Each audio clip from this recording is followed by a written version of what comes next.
I'm sure you guys have a lot of things to ask about with the second funnel, so go ahead. Not second funnel, but are you close to a deal on school funding? Yeah, I think we've made some good progress this week. I think, I don't know if we're fully at a complete agreement, but I think you're going to see, as I've been saying in our past several weeks doing this, I think you're going to see some of the other pieces as part of that conversation. You know, we talked about transportation equity, we talked about per-pupil equity, operational sharing. I think some of those things are being actively discussed as part of a potential solution on how we can move forward with this. So I think we are making some progress there. Are you excited that a Senate committee moved the pipeline bill forward, or disappointed that they took out a lot of what was in it? So I think that, you know, obviously want to see what the full impacts are of what the bill would be. From my perspective, I would say we want to continue this conversation. Seeing some level of action from the Senate, I think, is a step forward. But I think whatever we're going to ultimately agree to and want to work on needs to have significant property rights protections in that. So we'll kind of see what the impacts of that bill are as I digest that and look at it. I think any movement forward is hopefully a positive sign that maybe we could get something done this session, but I also don't want to overcommit to something until we know it's going to have those protections for property owners. Do you feel the bill as amended has strong property rights? I think that there's some pieces, you know, there's been some pieces of the bill that we want to see in there, you know, obviously making sure commissioners are at the meetings and some other pieces. I think I need to have more conversations with the caucus before we make a decision. I don't think ultimately we're in a position where we would like to go further, obviously, from the House perspective. We're hopeful that we'll maybe see something from the Senate, at least some level of activity, so it gives us something to hopefully at least negotiate on, but I think it's a little too early to know what that may look like right now. Is it frustrating that some of the elements, like repairing tile lines and replacing the soil that you've done before, is now in this bill? They could have done this years ago. Yeah, again, I think the House has been pretty clear our expectation and putting the priority with protecting the property owners, seeing some of those things now. Again, if there's hopefully some progress being made, you know, in the past we haven't seen any level of activity, so we're going to try to be optimistic, but again, our ultimate objective is going to be protecting landowners, and if we don't feel that we're giving those proper protections to landowners, it's going to be really hard to come to any level of agreement, I think. I know the pesticide lawsuit bill is not through the funnel. Are House Republicans still discussing that as an option? I think at this point in time, there's not support within the caucus for that bill.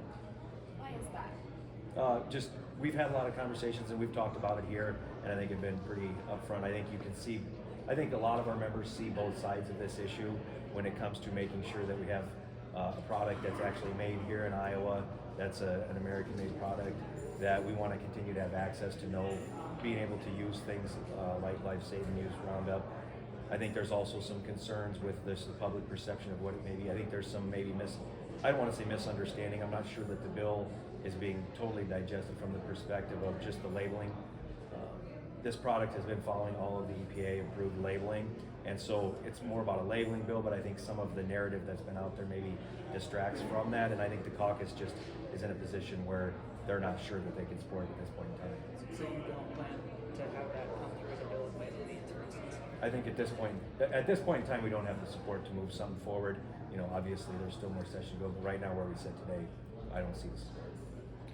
How do you feel about the work that's been done during this second funnel and House Republican priorities and the work that the Senate's done on some of those bills, including higher education, DEI? Yeah, I think hopefully we can see, I think one good thing like on DEI, for example, part of that question, I think we have a bill that came over from the Senate that we'd like to see a little bit broader. We know that some of our bills, I think there's a committee meeting even yet today in the education on the Senate side, so we'll be hopeful to see what actually ends up making it through the funnel. But when it comes to DI, for example, I think you'll see the House we're appreciative that the Senate has shown some interest in wanting to do some DEI policy, but I think you'll want to see us be a little bit broader in our approach, hopefully something we can work through and find some level of agreement on.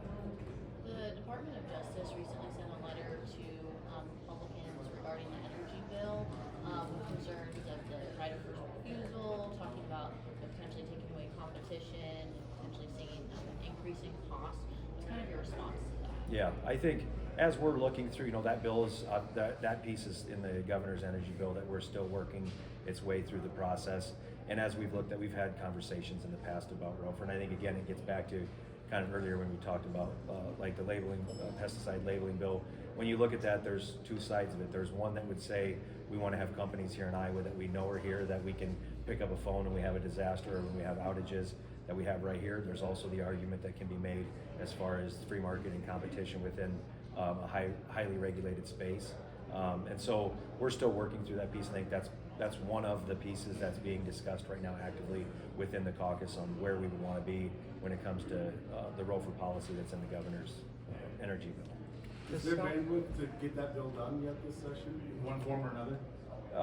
I would, and if your question is in one form or another, I mean, I think we're still actively working through what it would all entail. There's other pieces in there. You know, we've been looking at pieces in there with biodigesters and some other things as well that we've been working through. So I would have expectation that we'd like to move something forward, but I don't think we're in a position where we know what every single piece would look like right now. The stock market is chaotic today after President Trump announced 10% tariffs on all imports as well as some other tariffs. What is your reaction to that announcement, and do you have concerns about how this could impact Iowans? Well, I think that obviously, I think President Trump's been pretty clear up front in any sort of comments that he's made, knowing the impact of these tariffs, that they may have some immediate impact. Kind of from like an ag perspective, I would look at it from myself, not just myself as a farmer, but from the ag side of it, being an ag state in Iowa. The president's been very clear that, you know, there may be some short-term bumps in the road, but I think ultimately what we need to achieve, and we know this in agriculture, is we have to have trade markets. We have to have trade partners. We grow a significant amount of corn, obviously here in the state, but all across this country. We have to be able, we grow more product than we're able to use right here at home. And so we have to be able to have some good, strong trade partners. So we're hopeful the long-term impacts of that will outweigh any short-term potential bumps in the road. But from an ag side, just kind of speaking at it from more in where I come from and what I do, the expectation of seeing some trade agreements that will provide markets for us. Those of us in agriculture know how important markets are. Do you think you'll have to adjust the budget of the state of Iowa, the plan, because of the chaos in the markets? Oh, as far as when we putting our budget together with the current estimate? Yeah, we have even less taxes than you Yeah, predicted. and I think, you know, obviously we've always budgeted in a very conservative manner. We want to continue to fund our priorities, but right now is where we're looking at. We're going to continue to work off the estimate that we were given. You know, I think that as a state we've done a good job of making sure that we leave ourselves a cushion, you know, with an ending balance, with the taxpayer relief fund, having the rainy day and surplus full, having roughly, you know, just under $6 billion in that. We've always talked about for unforeseen things, like potentially what the short-term impacts on this may be. That's why we've budgeted the way we've had the last several years. So I think we're in a position to absorb any uncertainty that may come from that.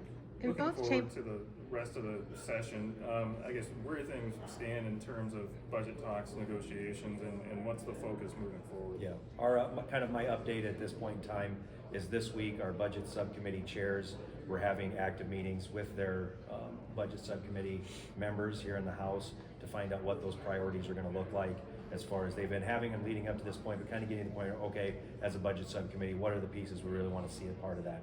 From there, we typically will go and say, all right, these are the priorities that our budget subcommittees have. What's the budget target going to look like for each one of those individually? So we're getting to the point where we're kind of putting that puzzle together and the different pieces. I don't think I have a timeline on when you may or may not see targets, but right now those behind the scenes budget development conversations are happening. In both chambers, the leaders moved dozens of bills to the unfinished business calendar. Can you talk a little bit about just what's your philosophy of which bills to kind of rescue in that way? And are those bargaining chips for negotiations between the House and the Senate, or how should we look at those? Yeah, and I think as that typically, I think every session is obviously going to be different. Sometimes we have some bills that maybe as a caucus we know that may be part of a priority, but we're maybe not ready to work on. I think sometimes when we're working with the Senate, we know that there's some things that may need more work. I think I look at it from the perspective of they're bills that we would like to try to put more effort into and not let them just die in the funnel. So that's kind of what I think our philosophy would be more overall is if there's bills that need more work, we can have that opportunity to do that. Doesn't mean that all of them will happen, but to just let some priorities just die because of the funnel process, I don't think is good to try to figure out how we shut down sessions. So.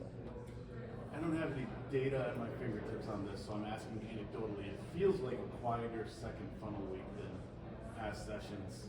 I guess, tell me if you disagree with that, but if that is accurate, why do you think that is? Are the House and Senate just not seeing eye to eye on priorities right now? I've never seen a Thursday funnel week like? Yeah, today? I mean, I think, we passed significantly more bills over from the House, obviously, to the Senate than the Senate sent over to the House. So over here, it obviously maybe have felt that way on the House side because of fewer bills coming over to the Senate. Not saying that's right or wrong, I just maybe would have that feel. I think there's still a lot of priorities that are lying out there that need more work that have to be put in, kind of like I just said in the last question. So I think that I don't necessarily think it's completely out of any sort of level of normal things that we've seen in the past. I think that again, when you pass significantly more bills in one chamber than the other, it may have that feel. But we're hopeful that some of those priorities, like pipelines and other things, we can continue to try to make progress on. After the first funnel, you told us the focus would turn towards property taxes. We did see a bill.